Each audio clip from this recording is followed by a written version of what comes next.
Once upon a midnight dreary, while I pondered weak and weary over many a quaint and curious volume of forgotten lore, while I nodded, nearly napping, suddenly there came a tapping, as of someone gently rapping at my chamber door. "'Tis some visitor," I muttered, rapping at my chamber door. Only this and nothing more. Distinctly I remember, it was in the bleak December, and each separate dying ember wrought its ghost upon the floor. Eagerly I wished the morrow, vainly I have sought to borrow from my books surcease of sorrow, sorrow for the lost Lenore.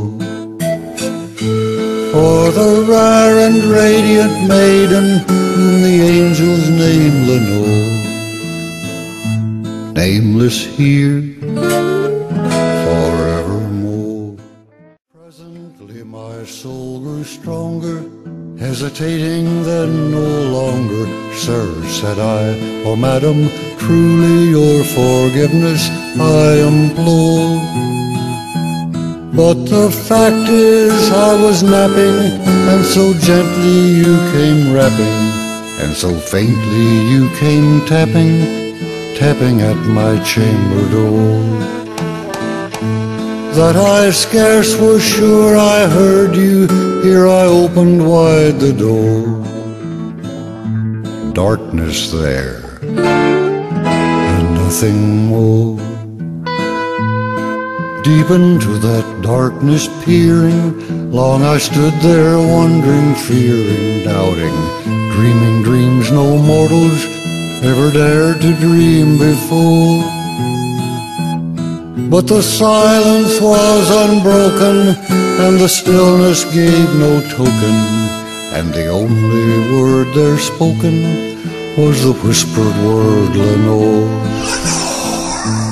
This I whispered, and an echo murmured back the word Lenore. Merely this and nothing more.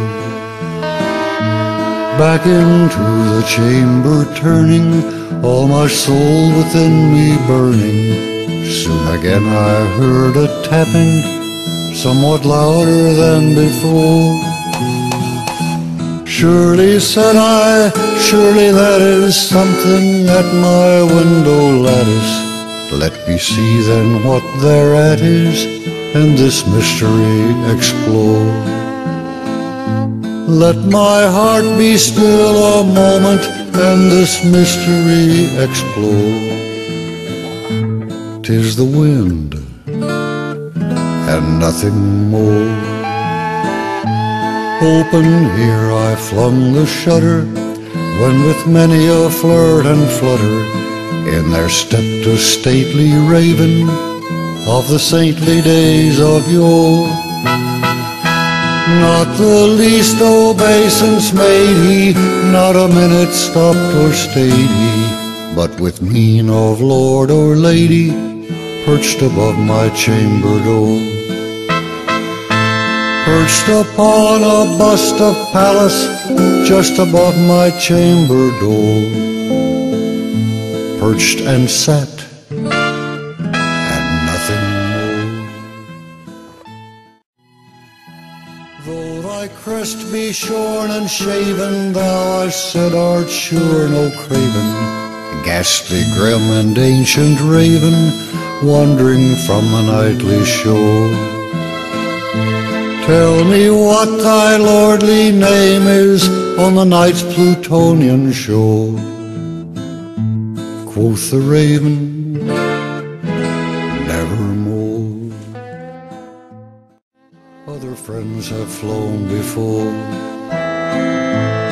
On the morrow he will leave me, as my hopes have flown before."